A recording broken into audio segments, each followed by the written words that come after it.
Au moins 8 personnes avaient trouvé la mort et de nombreuses autres portées disparues suite à une attaque le 28 mars dernier par des hommes armés qui ont fait exploser une bombe sur la voie ferrée et ont ouvert le feu sur le train reliant la capitale Abuja à la ville de Kaduna dans le nord-ouest.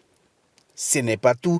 Le nombre de morts dans les attaques contre les villages dans l'état des Plateaux, dans le centre du pays, est passé à plus de 150 et plus de 4000 personnes ont fui leur domicile par crainte de nouvelles violences. Dans les rues de la capitale fédérale, la situation sécuritaire du pays préoccupe.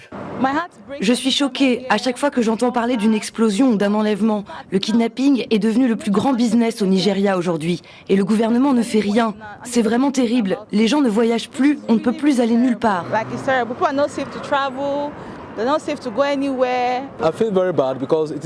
C'est triste parce que ce sont les proches des victimes qui paient le prix, que ce soit les pères, les mères, les oncles ou les sœurs. Beaucoup de personnes ont perdu un être cher. Voir de telles choses se produire dans un pays qui dispose pourtant d'agents de sécurité, c'est affligeant. Je ne pense pas que nous soyons en sécurité dans ce pays vu ce qui se passe. Aucun groupe n'a revendiqué la responsabilité des attaques, mais elles sont attribuées aux gangs criminels qui organisent de fréquents épisodes d'enlèvement, de mutilation, de violences sexuelles et de meurtres de citoyens dans de vastes étendues du nord du Nigeria. Ils se comptent par des dizaines de milliers, mais circulent par dizaines, parfois plus. Ils annoncent aussi souvent leur présence en conduisant principalement des motos. Alors, qui sont ces gangs criminels qui mènent ces attaques ?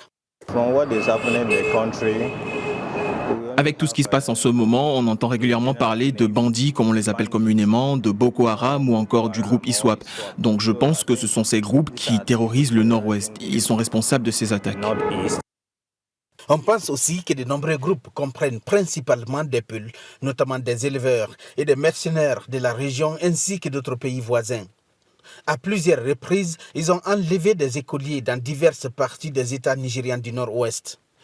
Les autres victimes de leur campagne d'enlèvement contre rançon appartiennent à toutes les classes sociales, des politiciens et des membres de leur famille, aux imams, aux membres du clergé, aux agents de sécurité, aux agriculteurs.